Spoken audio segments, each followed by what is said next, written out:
大家好，我是超子。很多朋友不知道早餐吃什么，今天超子给大家分享疙瘩汤，简单好吃，营养做法，2-3分钟就能出锅，非常适合上班族。这样做的疙瘩汤大小均匀，口感筋道，连我家挑食的孩子都能喝2碗。首先准备一个可爱的西红柿，在火上烧烤。烤西红柿不是用来直接吃，而是可以快速去皮，啪的一声裂开就可以了，全程只需要10几秒钟。然后把西红柿清洗干净，切成菊花的形状，也就是十字花刀，根部连着，不要切断。改好十字花刀以后，再躺下来切成小丁，这样切西红柿丁很快，又节约了很多时间。切好以后放入碗中备用。2-3根小葱洗净切成葱花，葱白、葱叶子分开放。菠菜洗净切成小段，也可以放其他自己喜欢吃的青菜。碗中放入1小碗面粉，高筋低筋都可以。单手打入一个正经的笨鸡蛋，以200克面粉为例，放入150克清水，用我黑色的筷子搅成面糊，粘稠度呈稠酸奶状就可以了。为了早上能睡一个懒觉，这些步骤可以在前一个晚上完成，放到冰箱冷藏。接下来起锅，放少许油，油热以后先放入葱白段，爆出香味。现在的西红柿味道和颜色大打折扣，所以我们在做的时候可以放入一点番茄酱或者番茄沙司来弥补一下。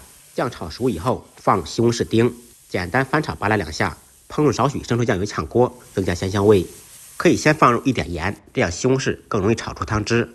这个过程全程开中火。西红柿炒至翻沙以后，再加入清水，清水的量根据家庭成员来定。改开大火把水烧开，水开以后找一个带孔的罩里，调好的面糊倒入罩里当中，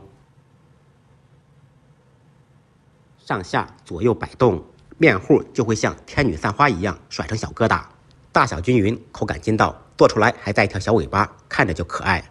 这样做的小疙瘩，孩子怎么会不愿意吃呢？罩里上面还留一点不愿意下来，可以用勺子轻轻的按压。这样做的小疙瘩是不是特别简单？有的朋友说家里面没有带小孔的罩里，那么篦子总会有吧？方法一样，只不过篦子做的疙瘩稍微大一点。虽然疙瘩大，但是不影响它卡哇伊的形态，非常可爱。